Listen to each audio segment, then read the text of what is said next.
L'Amazonie en feu, la plus grande forêt de la planète, est la proie de plusieurs milliers d'incendies depuis ces derniers mois. Malgré l'aide internationale, la situation reste toujours critique.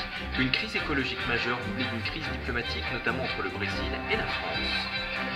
Le sommet du G7 réunissant les 7 puissances les plus industrialisées de la planète a pris fin lundi à Biarritz. Que faut-il en retenir, outre l'aide financière apportée à l'Amazonie? Élément de réponse dans ce journal. Enfin, notre grand angle de ce soir nous replongera dans l'histoire nationale et nous ramènera 75 ans en arrière. Le 25 août 1944, le général de Gaulle prononça son célèbre discours, place de l'Hôtel de Ville à Paris, annonçant officiellement la libération de la capitale après 4 ans d'occupation nazie. Quels événements ont précédé cette prise de parole décisive pour l'avenir de la France libre?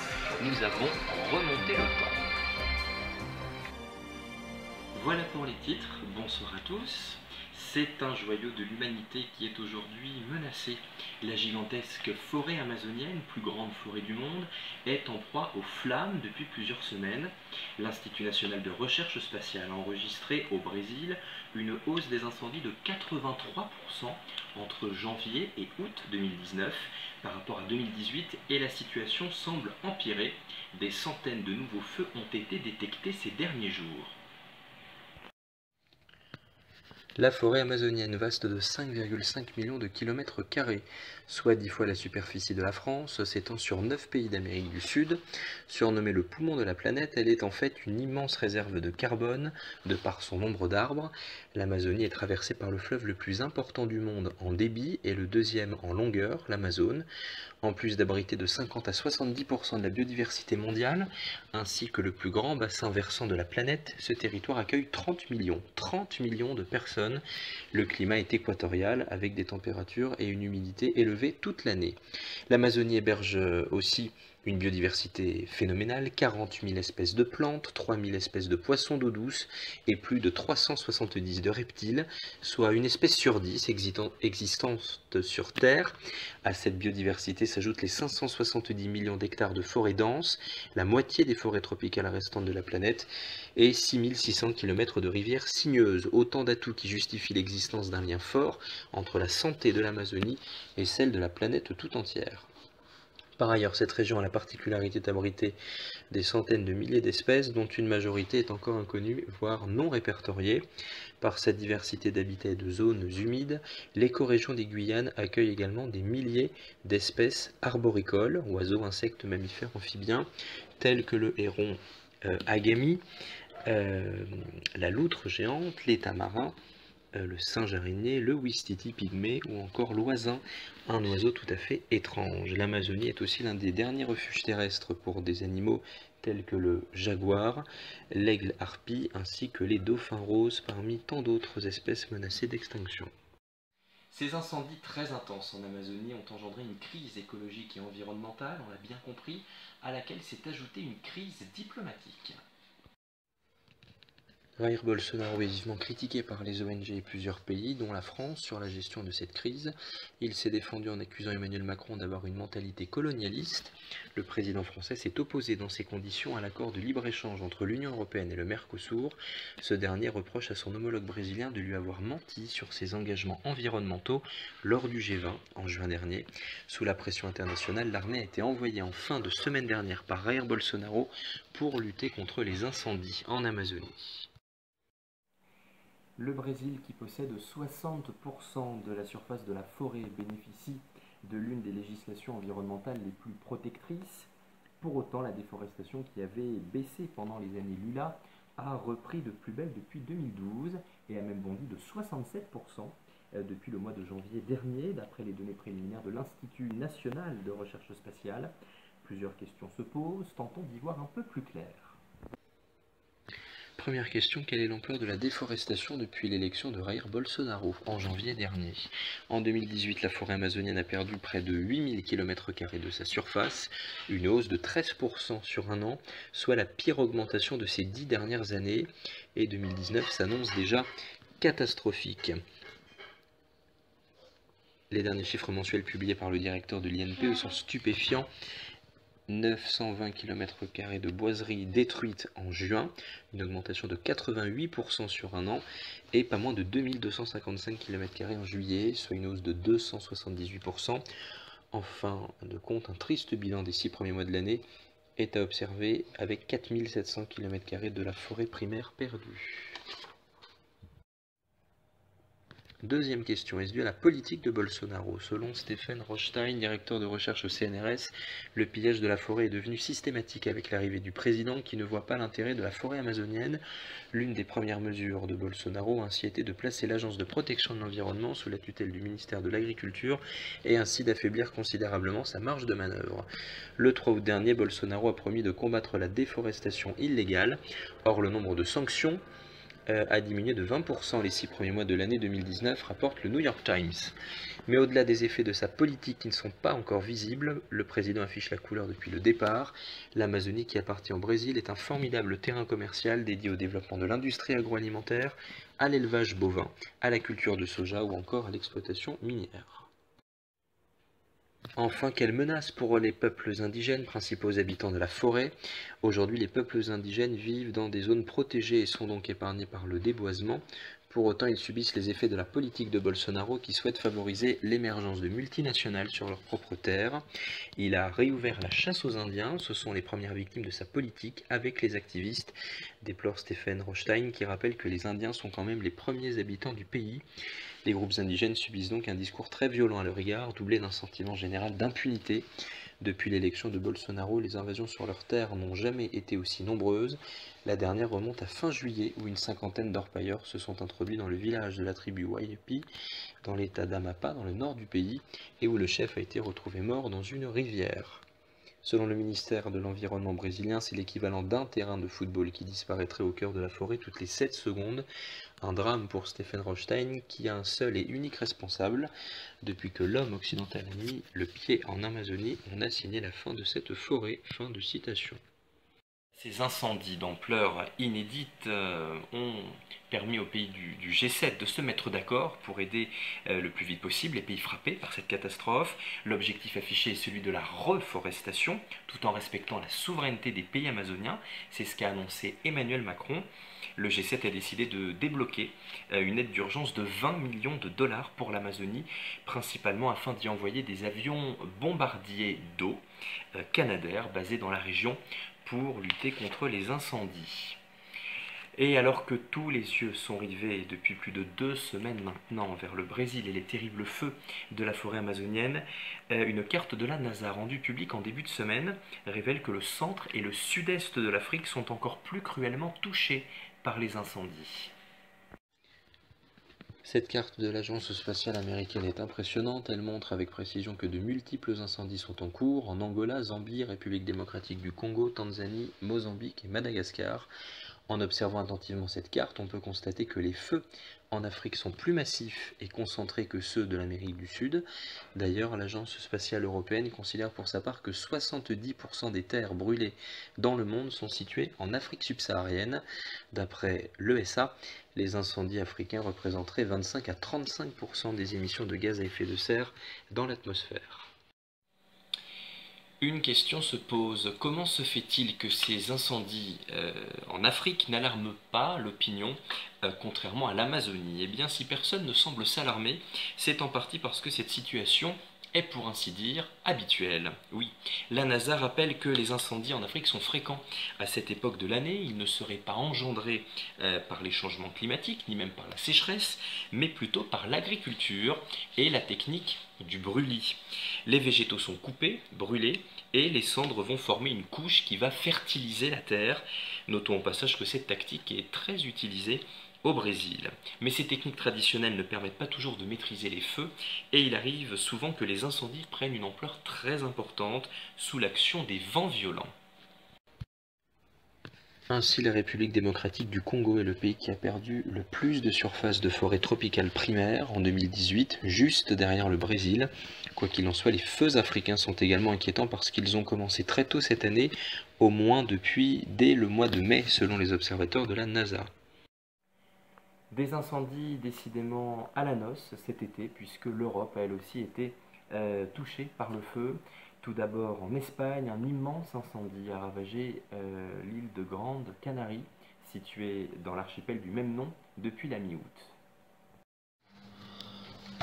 Des flammes de 50 mètres de haut, plus de 10 000 personnes évacuées, 1 million de litres d'eau déversés en une journée par 1 millier de pompiers et une quinzaine d'avions. Plus de 12 000 hectares de forêt sont déjà partis en fumée. Alors que plusieurs espaces protégés sont touchés, le président des Canaries a qualifié le feu de drame environnemental. Le feu s'étend en effet sur une zone classée réserve de la biosphère par l'UNESCO et est entré dans le parc naturel de Tamadaba, une forêt de pins parmi des territoires les plus sauvages de Grande des Canaries. Le territoire touché comprend également le paysage de montagnes et grottes de Risco Caído, vestige d'une civilisation préhispanique classée en juillet dernier au patrimoine culturel de l'UNESCO. Le gouvernement régional a tenu à souligner que le tourisme n'était pas affecté par l'incendie. L'intérieur de Grande des Canaries, aux paysages riches et variés, est prisé des randonneurs, bien que le gros des touristes fréquentent plutôt les plages de l'île.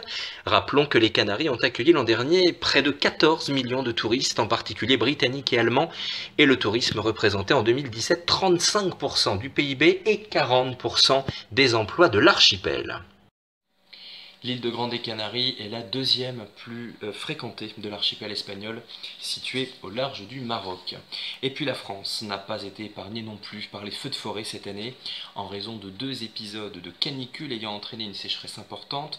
Plusieurs départements du sud du pays ont dû faire face à des départs de feu aux conséquences particulièrement lourdes. Le dernier incendie remonte au 14 août. Le feu le plus important de l'été s'est déclenché dans la commune de Montira.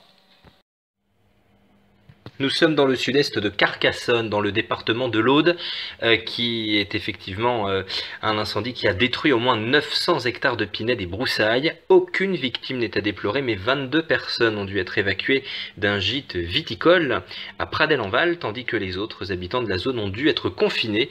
Des habitations isolées, moins d'une dizaine, ont ainsi été mises en sécurité et protégées par les pompiers. Une enquête a été ouverte par la gendarmerie pour déterminer l'origine de l'incendie. Cet été 2019 aura tout de même été moins dramatique en termes d'incendie et de dégâts. Le record remonte à juillet 2017. Il y a 2 ans, en effet, plus de 3600 hectares avaient brûlé en seulement 3 mois, en particulier dans le département du Var. Au chapitre environnement, alerte aux sargasses. L'ensemble du bassin caribéen est concerné par ce tapis d'algues puantes qui se déverse sur les plages de sable fin des Antilles. La Guadeloupe, la Martinique, la Barbade, la République dominicaine et même le Mexique sont concernés. En plus de leur odeur nauséabonde, ces algues sont également toxiques. En effet, une fois échouées, les sargasses doivent être enlevées au plus vite car leur décomposition aspire l'oxygène de l'eau et leur traînée sombre bloque la lumière du soleil, éliminant la vie marine. Tout l'écosystème naturel qui donne cette incomparable couleur turquoise à la mer des Caraïbes se trouve ainsi en danger. Les scientifiques qui ne savent pas s'il est capable de se régénérer craignent des conséquences irréversibles et parlent même de désastre écologique. Selon eux, les sargasses arrivent poussées par les vents et les courants depuis une nouvelle zone de concentration détectée en 2011 entre l'Amérique du Sud et l'Afrique. Jusque-là, une seule mer de sargasses existait dans l'Atlantique Nord, à l'est des États-Unis. Des études ont montré qu'après une première vague en 2015, le phénomène a explosé en 2018 avec l'arrivée de 24 millions de mètres cubes, l'équivalent de 3000 terrains de football recouverts par 1 mètre de sargasses. À Puerto Morelos, au Mexique, une barrière maritime a été installée pour empêcher le passage de l'algue vers la côte. Un navire est également chargé de la collecter. Les habitants se mobilisent également, armés de râteaux, de pelles et de brouettes. Ils nettoient les plages chaque matin. Les touristes, quant à eux, devaient bien souvent s'armer de patience pour espérer se baigner dans la mer ou, le cas échéant, profiter des piscines de leurs hôtels à défaut de pouvoir accéder aux plages. À cette alerte aux sargasses s'ajoute celle des requins aux États-Unis. Cette fois-ci, depuis le début de l'été, de nombreux squales se sont aventurés près des côtes américaines, comme tous les ans, me direz-vous. Sauf que là, les requins se sont approchés de lieux où ils ne sont pas attendus, notamment à Cape Cod, dans le Massachusetts, lieu mythique du tournage des Dents de la Mer. Dans le même décor que le film de Steven Spielberg tourné en 1975, dans cette région où les villages balnéaires pour riches américains se multiplient, la ville de Chatham a lancé une alerte aux baigneurs il y a une dizaine de jours avec interdiction à la baignade à moins de 100 mètres des phoques, nombreux le long du littoral de Cap Cod. Selon la chaîne d'information américaine CNN, un cadavre de phoque déchiqueté a été retrouvé non loin des côtes. Et pour cause, les squales affamés raffolent de ces animaux marins. Pas de quoi alarmer les touristes, cependant, curieux à l'idée d'apercevoir un requin de leurs propres yeux. Chaque année, une centaine d'attaques de requins sont recensées dans le monde, la Réunion, l'Australie et les États-Unis étant les principaux lieux d'attaque. On ne le sait peut-être pas, mais le requin blanc est une espèce en voie de disparition. Et oui, la cause en est multiple. La surpêche, bien sûr, destinée à alimenter un marché de viande et de nageoires de requins, mais aussi la pêche sportive, qui se démocratise de plus en plus, ainsi que la pêche au thon et à l'espadon, car elle provoque la prise et accessoires de millions de requins chaque année. Tous les ans, l'homme pêche et tue plusieurs millions de requins. Les dirigeants des pays du G7, les 7 pays les plus industrialisés de la planète, États-Unis, Canada, Angleterre, France, Italie, Allemagne et Japon, se sont quittés lundi après 3 jours de réunion dans la station balnéaire du sud-ouest de la France, Biarritz, une station placée sous très haute surveillance. Alors que faut-il retenir de ce sommet? Outre l'aide financière apportée à l'Amazonie et les tensions diplomatiques entre la France d'Emmanuel Macron et le Brésil de Jair Bolsonaro, voici quelques éléments de réponse. Premier élément à retenir, la visite surprise du chef de la diplomatie iranienne. C'est le coup de théâtre diplomatique du sommet. Emmanuel Macron a créé la surprise dimanche en invitant à Biarritz le ministre des Affaires étrangères iranien, Mohammad Javad Zarif, pour discuter d'une sortie de crise sur le nucléaire avec son homologue français Jean-Yves Le Drian. La présidence française a rapidement précisé que cette visite avait lieu à l'initiative de Paris et non du G7.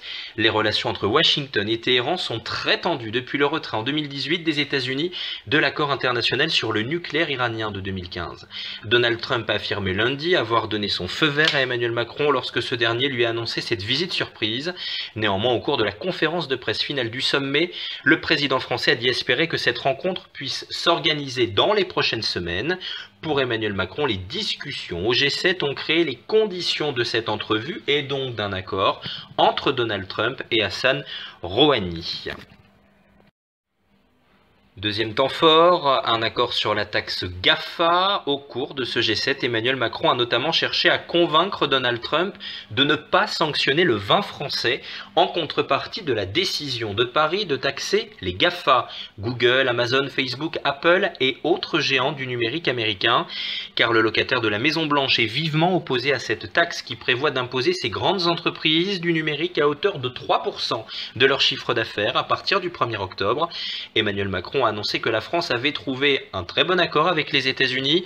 Il a précisé que les pays du G7 avaient convenu de trouver un accord en 2020 dans le cadre de l'OCDE au sujet d'une taxe internationale sur les GAFA.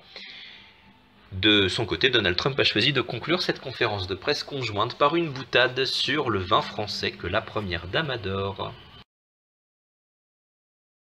Deuxième élément, vers de nouvelles règles du commerce international. Emmanuel Macron a affirmé que les pays du G7 s'étaient accordés sur la volonté de moderniser les règles du commerce international. Nous avons décidé d'accélérer pour changer les règles internationales afin que tout le monde puisse échanger de manière équilibrée. C'est à nous, à nos ministres, de faire ce travail, a-t-il précisé. Le président français a ensuite évoqué la guerre commerciale entre la Chine et les États-Unis. On voit que les choses bougent. Mon souhait, dit-il, c'est qu'un accord soit trouvé. Ni les États-Unis ni la Chine ne sont naïfs. Nous devons veiller à ce que cet accord réduise l'incertitude pour ces deux pays, mais aussi pour l'économie mondiale. Fin de citation. Donald Trump est allé dans le même sens en déclarant qu'il pensait, je cite, que la Chine souhaitait vraiment qu'un accord soit conclu. Un sommet sur l'Ukraine prévu en septembre, quatrième point important de ce G7, la Russie ne faisant plus partie du G7, ex-G8 depuis 2014, le dossier ukrainien n'a pas été le thème central abordé lors de ce sommet. Toutefois, Emmanuel Macron a annoncé lors de sa conférence de presse de clôture qu'un sommet réunissant les dirigeants ukrainiens, russes, allemands et français aurait lieu en septembre pour avancer vers la paix en Ukraine. Cinquième point, la rencontre historique entre Boris Johnson et Donald Trump, c'était l'autre image très attendue du G7. Le Premier ministre britannique et le président américain se sont rencontrés dimanche matin à Biarritz, une première depuis que Boris Johnson a pris les rênes du Royaume-Uni en pleine crise du Brexit. Les deux dirigeants, qui se ressemblent dans leur style et leur goût de la mise en scène, ont affiché une proximité dans les gestes et dans les échanges, de bonne manière devant les caméras. Donald Trump a d'ailleurs déclaré à propos de son homologue britannique qu'il va être un Premier ministre fantastique. Pourtant, tous deux ne partagent pas toujours la même vision du monde et des échanges commerciaux. Boris Johnson a regretté samedi les barrières considérables qui freinent les exportations britanniques aux États-Unis. Il a appelé Donald Trump à les lever pour que les deux pays puissent conclure un accord de libre-échange une fois que le Royaume-Uni aura quitté l'Union européenne. Sixième élément à retenir de ce G7, un contre-sommet qui s'est réalisé dans le calme, tandis que les dirigeants des 7 pays discutaient à huis clos. Le Pays Basque avait des allures de camp retranché. Pendant le G7 et les jours qui ont précédé le sommet, quelques 13 200 policiers et gendarmes, appuyés par l'armée, ont sécurisé les lieux. La ville de Biarritz était complètement barricadée. L'ampleur de ce dispositif de sécurité a globalement évité tout débordement de la part des participants au contre-sommet organisé dans les alentours. Les plateformes d'opposition nationale et basque entendaient conclure leur rassemblement par 7 actions pacifiques simultanées près de Biarritz pour encercler, disent-ils, symboliquement le G7. Finalement, elles les ont annulées dès samedi soir. Néanmoins, les anti-G7 ont entamé lundi midi une marche symbolique pour tenter de pénétrer jusqu'à la zone rouge, aux abords immédiats du sommet, afin d'accuser publiquement les 7 dirigeants d'illégitimité. Au total, 104 personnes ont été interpellées depuis les premiers heurts entre manifestants et forces de l'ordre, dont au moins 55 placés en garde à vue. Quant à la grande manifestation entre les villes frontalières d'Hendaye et Irún, en Espagne, organisée samedi et déclarée aux autorités, elle s'est déroulée dans une ambiance festive et bon enfant, malgré quelques tensions de fin de cortège. Autre manifestation pacifique organisée en marge de ce G7, celle des décrocheurs de portraits, c'est ainsi qu'on les appelle. Plusieurs centaines de manifestants ont brandi à Bayonne la photo du président de la République tête en bas. Il s'agissait de 7 des 128 portraits que les organisateurs revendiquent avoir décrochés dans des mairies, dans le cadre d'une campagne de désobéissance civile menée depuis février. Objectif de cette marche non violente, pour dénoncer la politique climaticide du président de la République. Fin de citation. En politique, la rentrée des classes aura lieu demain pour 12 millions d'élèves et dans un contexte de tension particulièrement vive. L'année scolaire s'était achevée en juillet sur une note amère avec un bac entaché par une série de couacs et par une grève des correcteurs opposés aux réformes de Jean-Michel Blanquer. Accusé par les syndicats de rester sourds à leurs revendications, le ministre de l'Éducation nationale n'a cessé de répéter que sa porte était toujours ouverte. Jean-Michel Blanquer a reçu de nouveau les organisations syndicales cette semaine sans résultat précis. Le ministre est désormais attendu sur la réforme du bac qui verra le jour en 2021, mais qui se prépare en amont et se traduit cette année par une réforme du lycée pour les classes de première générale, avec la suppression des filières L, ES et S, remplacées par des enseignements de spécialité, ainsi que l'instauration du contrôle continu. Une réforme qui en tout cas n'aura cessé de cristalliser les tensions au moment du bac. Plusieurs organisations syndicales ont d'ores et déjà annoncé des préavis de grève sur l'ensemble du mois de septembre. Déjà reçu au ministère il y a une semaine, le SNES-FSU, premier syndicat dans le secondaire, s'attend à une rentrée compliquée, déjà tendue. Fin de citation. Au chapitre économie, un hypermarché sans caissier a ouvert dimanche dernier à Angers, une première en France, mais a été perturbée par des opposants à cette mesure. Plusieurs centaines de manifestants, dont un certain nombre de gilets jaunes, toujours fermement déterminés à faire plier le gouvernement, se sont rassemblés devant et à l'intérieur du géant casino de la Roseraie. Laisser les clients entre les mains d'une dizaine de bornes automatiques, accessibles uniquement par carte bancaire, tel est le procédé expérimenté par Casino.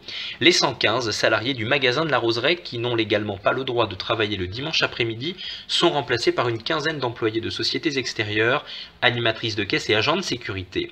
S'il ne s'agit pour le moment que d'un test à une échelle locale, la question de la généralisation de cette pratique se pose et inquiète les employés d'hypermarchés partout en France. En effet, ouvrir sans personnel, plus de 200 magasins de diverses enseignes le font déjà en France. Franprix, Leader Price, mais aussi Casino, qui est d'ailleurs le groupe le plus avancé à ce sujet, avec 85 magasins qui ouvrent avec des horaires élargis pour permettre aux clients de faire leurs achats quand bon leur semble, ou presque. Ainsi, 3 supermarchés sont ouverts 24 heures sur 24, 28 magasins de 6h à minuit et 54 le dimanche après-midi. Durant ces tranches, les clients payent via l'application Casino Max ou les caisses libre-service. Une quinzaine d'autres magasins devraient bientôt ouvrir le dimanche après-midi également.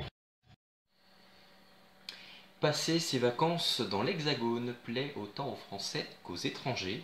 Alors quelles sont les régions les plus plébiscitées par les touristes? Cet été, 69% des Français interrogés avaient prévu de partir en vacances pour une durée moyenne de 2 semaines. Et pour 56% d'entre eux, la destination favorite reste la France. Au cours de l'année, les vacances sont le moment où les flux de population sont les plus importants. Les données d'une étude publiée en 2018 par la Direction générale des entreprises permettent de visualiser les flux interrégionaux. Pour leurs congés était compris, les Français apprécient le tourisme interrégional, que ce soit dans un camping, un hôtel ou encore un village vacances. Ces touristes génèrent à eux seuls plus de 80% des nuitées enregistrées en métropole. Le temps de séjour moyen passé ailleurs en France pour les vacances ou pour rendre visite à un proche dure en moyenne 5 nuits. La Corse fait gonfler les statistiques avec plus de 11 nuits passées par séjour. Outre les déplacements en région, les Français sont friands des destinations étrangères, mais privilégient les pays voisins. L'Espagne et l'Italie sont les 2 destinations phares depuis quelques années, avec à elles seules plus de 7,6 millions de départs réalisés sur l'année 2018. Qui sont les touristes étrangers en France? Eh bien, la France demeure en 2019 le pays ayant enregistré le plus d'arrivées de touristes au monde, devant l'Espagne et les États-Unis.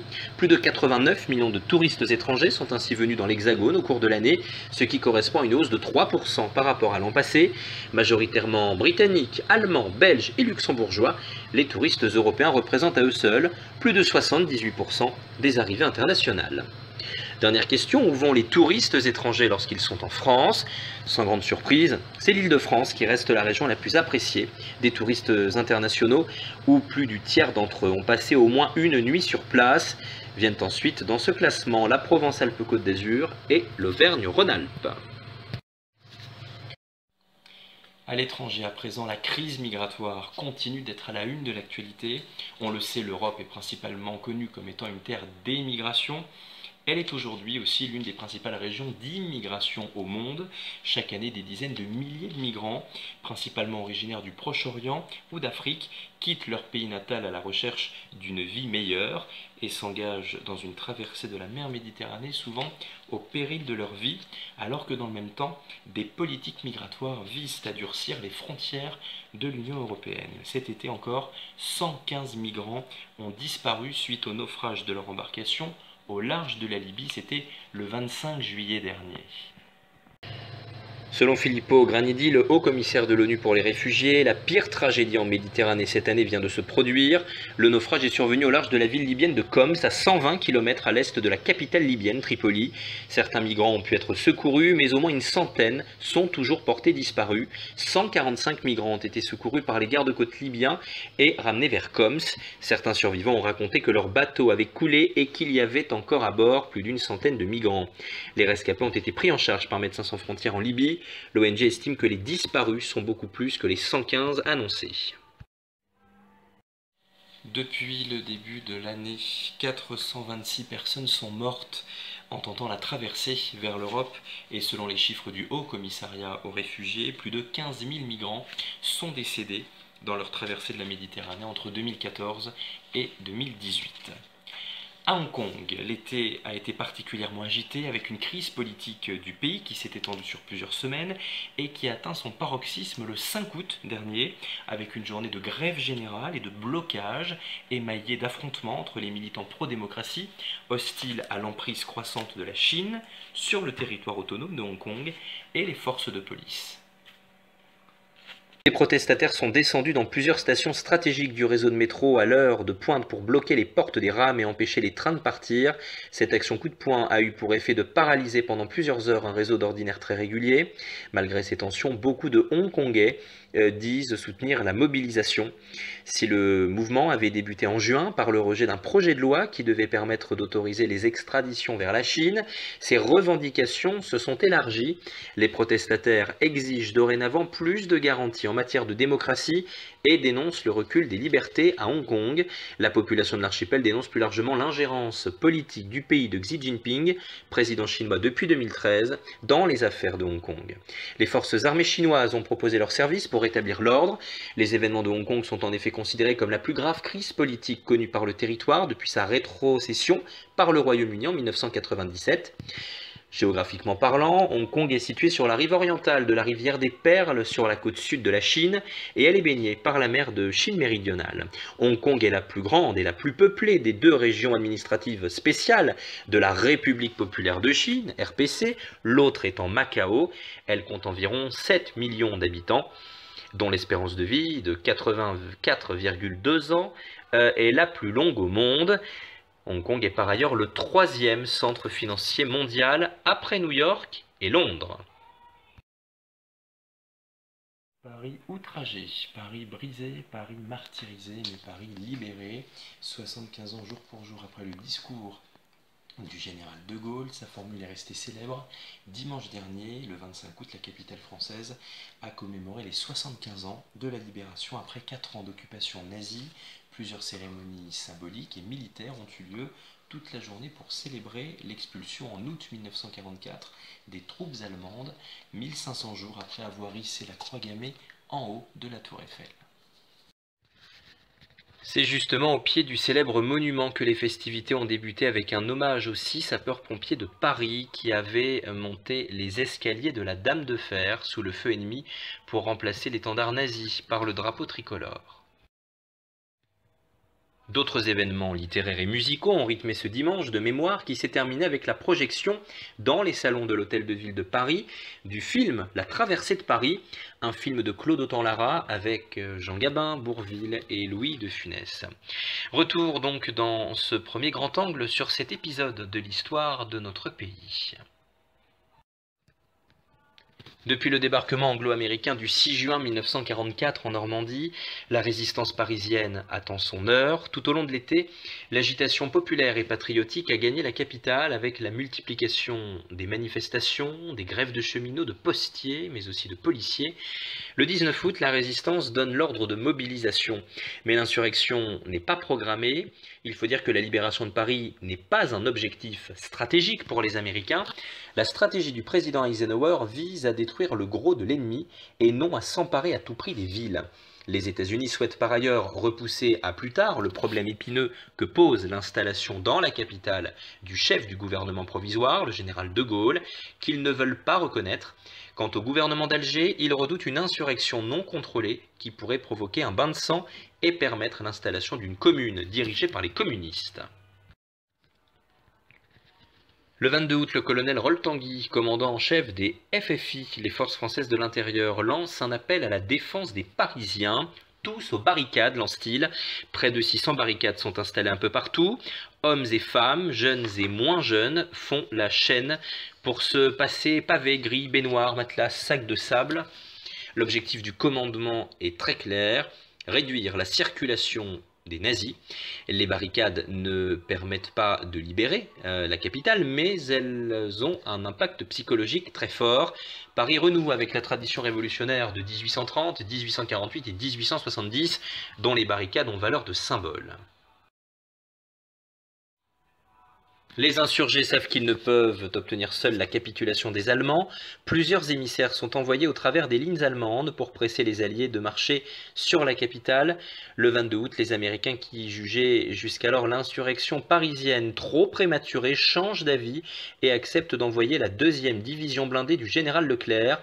Débarquée à Utah Beach, la 2e division blindée a participé aux côtés des Américains à la bataille de Normandie. Mais alors, pourquoi ce volte-face américain? Les services secrets alliés sont intervenus pour montrer l'importance de la capitale. Le 20 août, De Gaulle en personne, dont la légitimité en tant que chef de la France libre paraît plus évidente depuis qu'il a été acclamé le 14 juin, Bayeux s'est rendu auprès du général Eisenhower pour le convaincre d'envoyer des troupes sur Paris.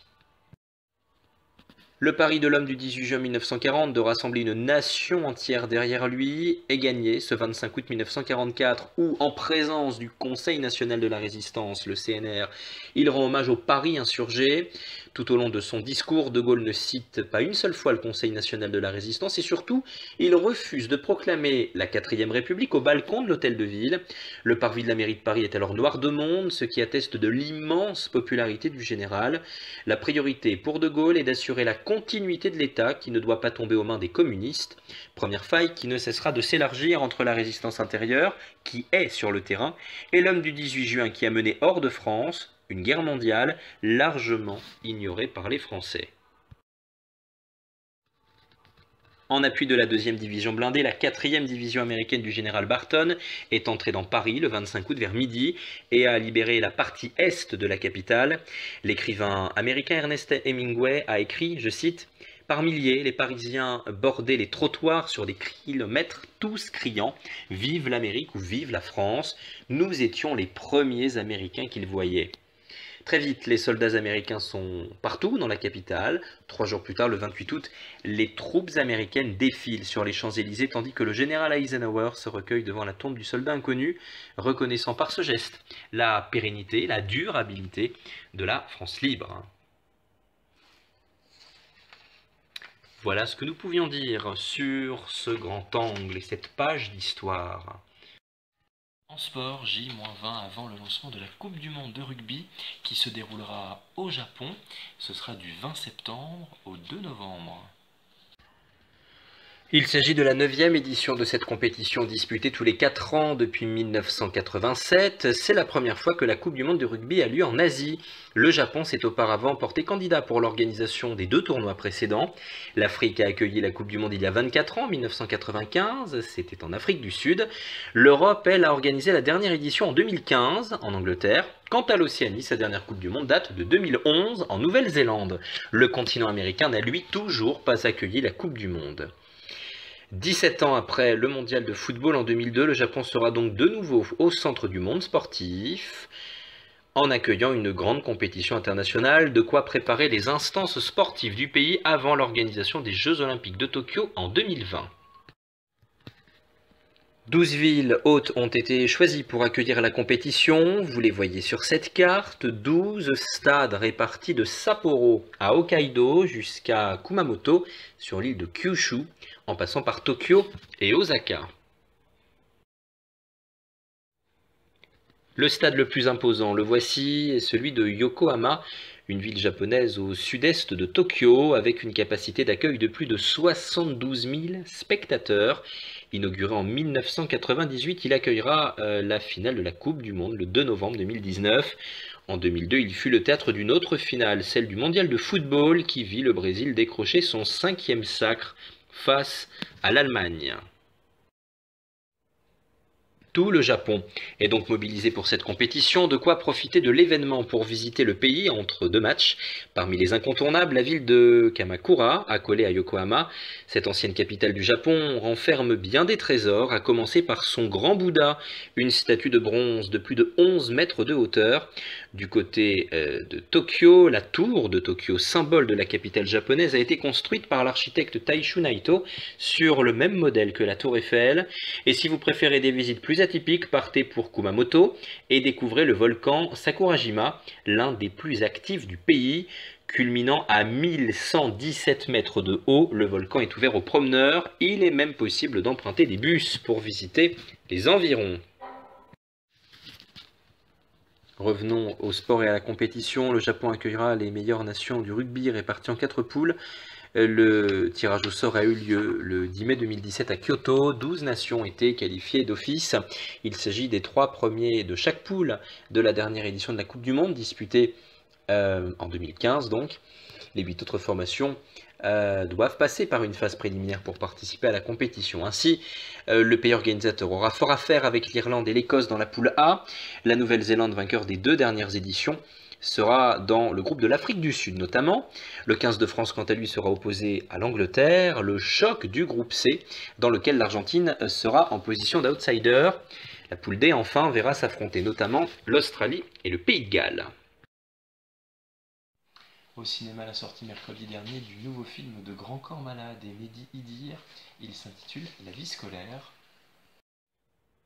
Ce film raconte l'histoire de Samia, interprétée par l'excellente Zita Enro, jeune CPE novice qui débarque de son Ardèche natale dans un collège réputé difficile de la ville de Saint-Denis, en banlieue parisienne. Elle y découvre les problèmes récurrents de discipline, la réalité sociale pesant sur le quartier, mais aussi l'incroyable vitalité et l'humour, aussi bien des élèves que de son équipe de surveillants. La situation personnelle compliquée de l'héroïne la rapproche naturellement de Yanis, un ado vif, sensible, touchant et intelligent, dont elle a décelé le potentiel. Même si Yanis semble renoncer à toute ambition en se cachant derrière son insolence, Samia va investir toute son énergie à le détourner d'un échec scolaire annoncé et tenter de l'amener à se projeter dans un avenir meilleur. Après Patient, en 2017, qui avait enregistré près d'1,3 million d'entrées, Grand Corps Malade et Mehdi Idir souhaitent aborder le sujet de l'école et portent précisément leur choix sur la période du collège, car ils en gardent tous les deux de très bons souvenirs. La vie scolaire donc, sortie mercredi. Votre programme télé de la semaine à présent. Ce lundi, à découvrir en première partie de soirée sur France 3, 1939, La France entre en guerre, un film documentaire d'Antoine Vitkin, raconté par Jean-Pierre Daroussin, qui permet un retour sur un traumatisme français, l'effondrement de 1940 face à Hitler en quelques semaines seulement, à l'issue de 9 longs mois d'un face-à-face entre la France et l'Allemagne, une véritable débâcle. Que s'est-il vraiment passé pendant ces mois de la drôle de guerre? Cette page de l'histoire de France reste une blessure indélébile, un événement tabou que ce film éclaire d'un jour nouveau. Mercredi, un nouveau numéro du magazine des Racines et des Ailes, présenté par Carole Gessler sur France 3, toujours consacré au chemin de Compostelle. L'émission part en effet à la découverte de quelques-unes des plus belles routes de France et d'Espagne, celles-là même que parcouraient les pèlerins du Moyen-Âge. De Vézelay jusqu'à la cathédrale de Saint-Jacques de Compostelle, 300 000 pèlerins suivent ce tracé rural chaque année. Le long de la voie de Vézelay, notamment, des édifices religieux permettent de contempler le passé. Jeudi, un nouveau numéro d'Envoyé spécial présenté par Élise Lucet sur France 2, avec notamment un reportage sur la Malaisie qui possède l'une des décharges de plastique les plus impressionnantes au monde. 870 000 tonnes de déchets plastiques sont arrivées dans le pays l'an dernier par container en provenance des États-Unis, du Canada et aussi de France. 3 fois plus qu'en 2016. La Malaisie n'en peut plus, incapable de traiter nos déchets, et elle a décidé d'en retourner une partie à l'envoyeur. C'est une enquête à suivre à 21 h jeudi soir, juste après le journal de 20 h d'Anne-Sophie Lapix et la série Un si grand soleil. Et ce soir, et bien sur Canal+, le match de football de Ligue 1, Marseille-Saint-Etienne en direct du stade Vélodrome de Marseille. D'après les premiers pronostics, vous êtes 45% à penser à une victoire de l'OM, contre 27% pour les Verts. Au classement actuel, Rennes, Lyon et le PSG occupent les 3 premières places. Saint-Etienne est 7e et l'OM 17e. Et avant de refermer ce journal, place à nos photos de la semaine qui nous emmènent de l'autre côté de la Méditerranée, histoire de prolonger quelques secondes encore ces vacances d'été qui touchent à leur fin. Partons donc pour Djerba. Cette petite île ensoleillée du sud tunisien mentionnée par Hérodote et chantée par Homère, Djerba est la destination touristique la plus prisée de Tunisie. Toute l'année, les hôtels-clubs accueillent des milliers de touristes venus profiter des plages de cartes postales de la côte nord-est et des échoppes touristiques de Omsouk, le chef-lieu. Au-delà de la mer cristalline et de son sable blanc observable sur toute la côte, comme ici à la Laguna, les activités sont particulièrement nombreuses. Entre les jeux nautiques à petit prix, les descentes de toboggan endiablés ou encore les promenades en dromadaire, impossible de s'ennuyer. Djerba a aussi bien d'autres attraits. L'île s'est forgée au fil des siècles une identité puissante, comme en témoigne son habitat et son organisation sociale. Bordée de 130 km de côte, destination la plus prisée en Tunisie, cette île, située dans le golfe de Gabès-Djerba, est aussi une île d'artisans, potiers, bijoutiers, orfèvres qui se feront un plaisir de vous montrer leur métier. Ne ratez pas non plus les ruines et sites archéologiques romains et pirates et la synagogue de Griba. Voilà pour ce petit carnet de vacances. À bon entendeur, Djerba la Douce vous attend tous à vos prochaines vacances. Et c'est la fin de ce journal. Je vous retrouve dimanche prochain pour une nouvelle édition avec notamment un dossier consacré aux excès du tourisme à Venise. Merci tout particulièrement aux élèves de Terminal ES et Terminal ESS du lycée Antoine de Saint-Exupéry et de Créteil, promotion 2018-2019, pour leur indéfectible soutien. Excellente semaine et très bonne rentrée à tous.